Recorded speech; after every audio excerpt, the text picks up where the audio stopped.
वासुदेवाय। ओम नमो भगवते वासुदेवाय।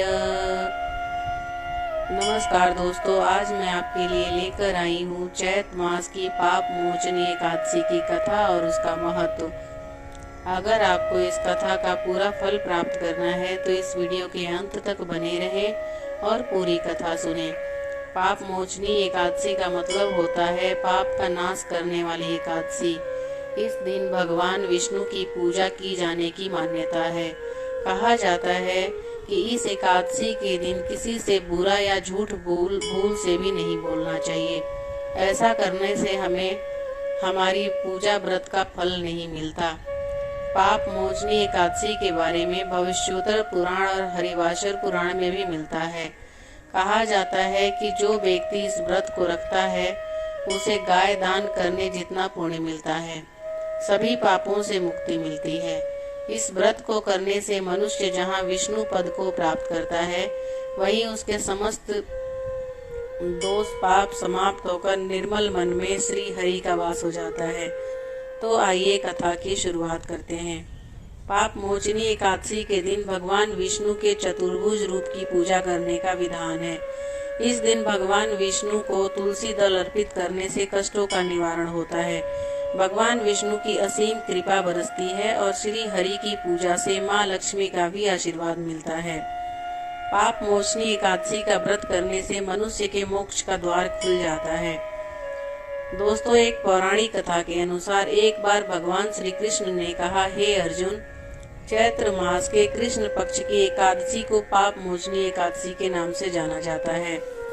पृथ्वीपति राजा मंधाता ने लोमस ऋषि से यही प्रश्न किया था जो तुमने मुझसे किया है।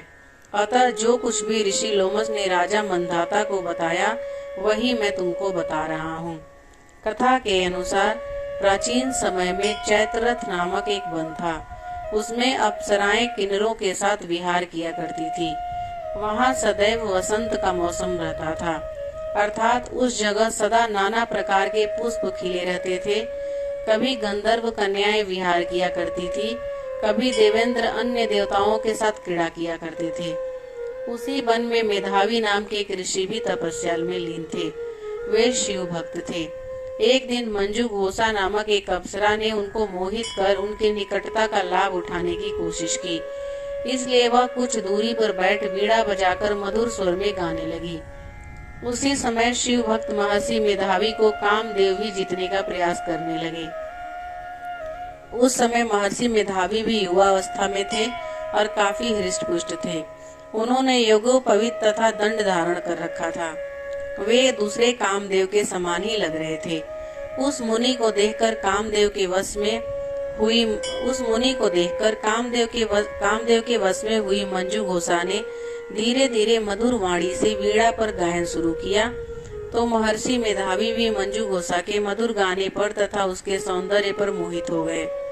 वह अप्सरा मेधावी मुनि को कामदेव से पीड़ित जानकर उनसे आलिंगन करने लगी।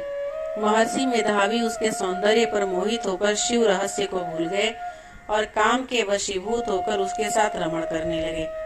काम के वशीभूत होने के कारण मुनि को उस समय दिन रात का कुछ भी ज्ञान नहीं रहा और काफी समय तक वे रमण करते रहे। उसके बाद मंजू घोषा उस मुनि से बोली, हे ऋषिवर, अब मुझे बहुत समय हो गया है, अतः स्वर्ग जाने की आज्ञा दीजिए।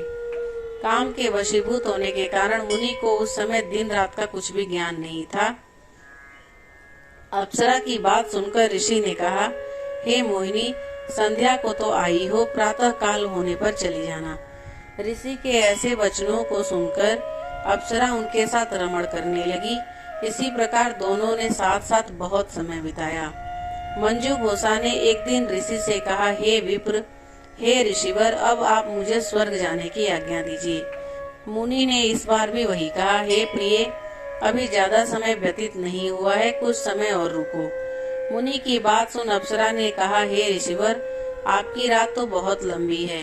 आप स्वयं ही सोचिए कि मुझे आपके पास आए कितना समय हो गया। अब और ज्यादा समय तक ठहरना क्या सही है? अप्सरा की बात सुनकर मुनि को समय का एहसास हुआ और वो विचार करने लगे। जब उन्हें समय का ज्ञान हुआ कि उन्हें रमण करते 57 वर्ष व्यतीत हो चुके हैं, तो उस अप्सरा को वह काल का रूप समझने लगे। इतना ज्यादा समय भोग विलास में व्यर्थ चला जाने पर उन्हें बहुत बड़ा ज्यादा क्रोध आया। अब वह भयंकर क्रोध में जलते हुए उस तप नाश करने वाली अप्सरा की तरफ गुस्से में देखने लगे।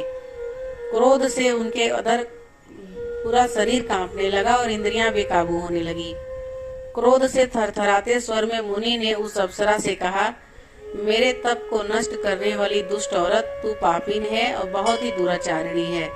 तुझ पर धिक्कार है, अब तू मेरे श्राप से पिशाचिनी बनेगी।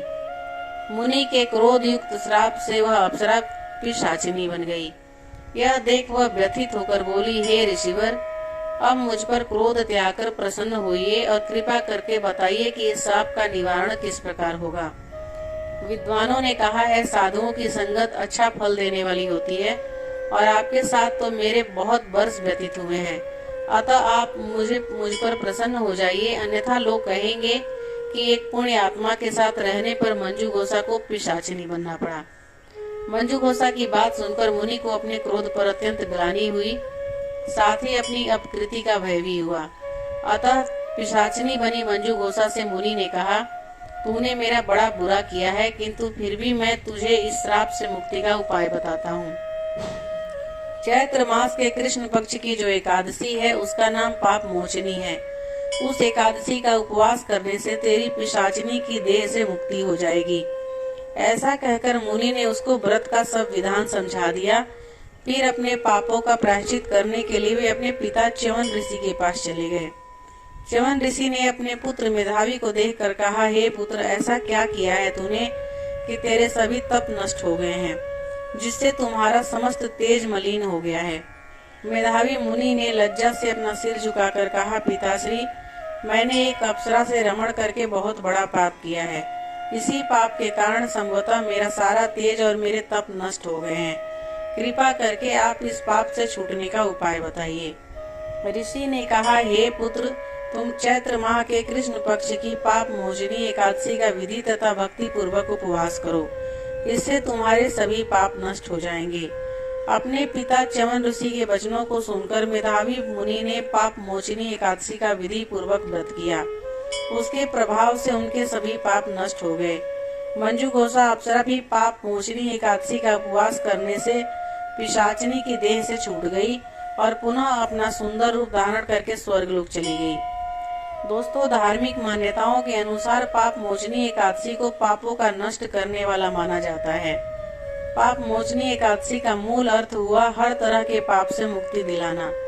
इस व्रत को करने से तन मन की शुद्धता प्राप्ति होती है। साथ ही व्रत के दौरान जो व्रती गलत कार्यों को नहीं करने का संकल्प लेता है, उसके सभी दुख भी दूर हो जाते हैं और व्यक्ति को मानसिक शांति मिलती है। पाप मोचनी एकादशी के बारे में भविष्योत्तर पुराण और हरिवासर पुराण में भी मिलता है। पाप मोचनी एकादशी के दिन भगवान विष्णु के चतुर्भुज रूप की पूजा करने का विधान है। जिस तरह भगवान श्री राम पर रावण का वध करने के बाद ब्रह्म हत्या का दोष लग गया था और उन्होंने इस दोष की मुक्ति के लिए कपाल मोचन तीर्थ में स्नान और तप किया था, ठीक उसी प्रकार पाप मोचनी एकादशी के दिन भगवान विष्णु की आराधना करने से सभी प्रकार के दोष दूर हो जाते हैं। ओम नारायणाय विद्महे वासुदेवाय धीमहि तन्नो विष्णु प्रचोदयात्। प्रेम से बोलिए भगवान विष्णु की जय। तो दोस्तों, ये पाप मोचनी एकादशी की व्रत कथा और जानकारी आपको कैसी लगी, मुझे कमेंट करके जरूर बताइएगा। अगर आपने अभी तक मेरे चैनल को सब्सक्राइब नहीं किया है तो आप मेरे चैनल को जरूर सब्सक्राइब कर लीजिए, ताकि जो भी मैं व्रत कथा या जानकारी अपने चैनल पे डालूं, आपके पास नोटिफिकेशन